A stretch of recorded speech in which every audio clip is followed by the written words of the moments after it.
Hey guys, Cdrama Invasion here. Welcome back to a new video. We recently had so many news of dramas dropping, and of course we're going to be talking about them in a second. Let's talk about a news that's not really C-drama related, but I think it's still like a valid piece of news to talk about. This is about Blackpink Jennie, which will be the first K-pop star to join a Hollywood crew for a limited HBO series called The Idol. So I love it when I see Easterners make waves. Good for her. Whether or not you're a K-pop fan, I think this is great for the entire Asian industry, and we get to see more and more representation. So I'm all for it, even though it's mostly Korean people right now and a couple of Chinese Americans. Still, it's better than nothing. And it's kind of nice to see, instead of taking on a big movie project, she's taking on the little screen.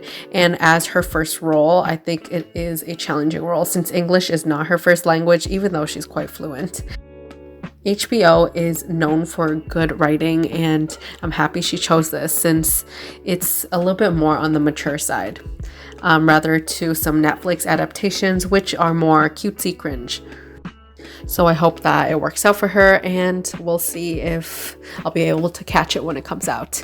Okay, let's talk about the dramas that recently aired. First one is, of course, Immortal Samsara, and I'm so happy they stuck with this name. I hated Agriwood like crumbs. Like, it's not the worst thing ever. I just really like Immortal Samsara for some reason. It seems unique, and it fits it a little bit more in my opinion. This airs on July 20th, and it was like a surprise air date, even though there were rumors that it's going to air around this time slot. I'm happy that nothing happened. We talk about the costume drama scandals and how they're making regulations a little bit stricter. So they're going to view all these elements in these Chinese historical costumes before they allow them to air. And this one was not affected, which is great.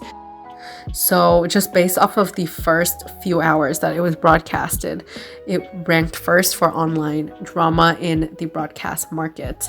And unfortunately, one thing is that the CNETs went crazy, and in a negative way as well. Of course, there's lots of people talking about how great it is, etc. I haven't had the chance to watch it yet, but there was a top trend that was really disgusting, and they were basically bashing and comparing Yang, saying that she's old and ugly compared to Meng when they're standing in the same frame.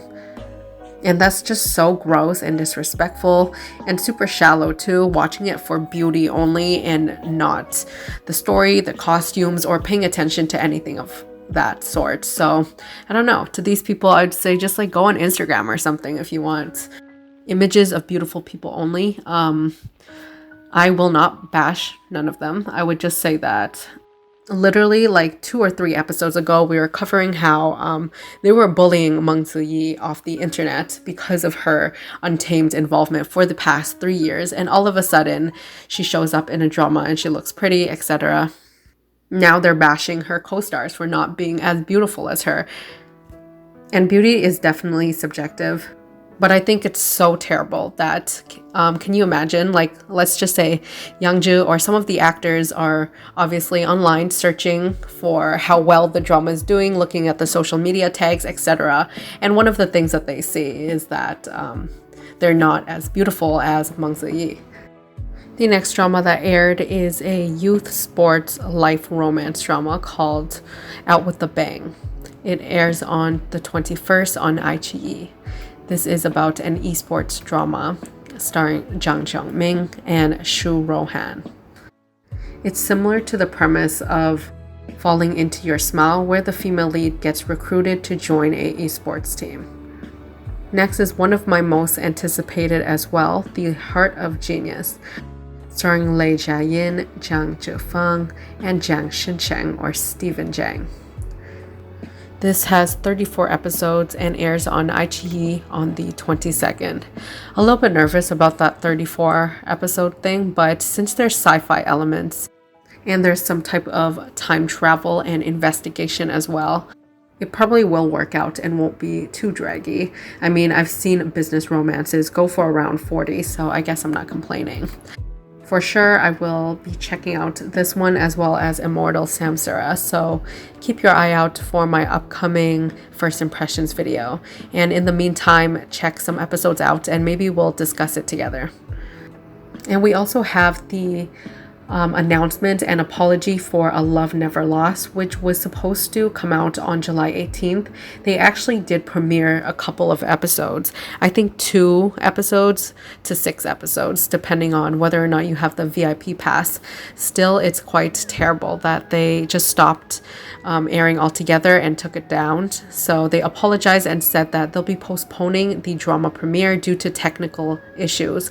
Fans who waited for years and years for this drama to go online expressed their disappointment, myself included. Hoping that they work things out and maybe continue to air it this year. There's been a confirmation recently that the drama of a BL novel, Kaleidoscope of Death, will be releasing a cast and call, where filming will begin by the end of Q3 to early Q4. So this is making a buzz online because we all know of these restrictions, regulations, censorships, etc. with the BL genre, and nothing really went on air, even though there's been I think over 15 to 20 dramas set to air around this year and next year in the BL genre. So I wonder if this production team has some insider scoop or something, that regulations might ease up and maybe a loophole or something, because it doesn't make sense from a financial point of view, in the midst of all these chaos and people just cracking down on BL dramas, to put their money and invest in something like this. So we'll wait and see, but yeah, hoping that this might mean around 2024, maybe mid to late 2023 next year, we'll be able to see some BL adaptations. Moving on to the celebrity news portion. First off, we have Mao Zijun's agency, who expressed that the internet does not lie outside of the law. We have collected all of the malicious slander, defamatory posts published against our actor and ask you to delete such content. If not, we will reserve the right to take legal action. So I haven't been following his case, but I guess there's been rumors online. And it's always a great thing to see people get legally charged for spreading false rumors. But too bad there's no internet bullying laws. Next is the dating rumor, but basically pretty much confirmed at this point. After being seen visiting each other multiple times in the past few months, Jing Boran and Liu Lin were spotted hand in hand on a double date with a longtime married couple, Li Ronghao and Rainy Yang. Neither side has responded to the rumor, but like I said, it's pretty much confirmed at this point. Anyways, congrats to the couple. But on the funnier side of things, a popular trend was that Bai Jing Ting was trending for the whole day whenever this news came out, and it's because people were noticing in his entire career he has never been in a dating scandal, and he's now known as the single dog of the group. So all of his buddies are linked up, married, or in a relationship, or at least had a couple of dating rumors. So some of his best friends are, of course, Jing Boran and Mark Chao. Mark Chao is happily married for a long time now. So they're saying that this is the curse of the single dog, that they'll continue to be single. Meanwhile, all of their best friends will find true love when they're around this person. Kind of random, but funny, so I left it in here. Douban recently released their score for Love Like the Galaxy, starring Wu Lei and Zhao Lusi, and it's quite high. It's around 7.4, 7.5. And yeah, this is what I initially rated as well. It is a slow burn, but nevertheless, everyone is enjoying it and only has good things to say so far. Onto the drama rumor section, we have Fox Spirit Matchmaker Part 2 female lead is rumored to be Song Yi. However, there's no male lead at the moment that's even rumored. The next one is the Hu Yitian and Chang Xiao cooperation in a modern romance drama in November.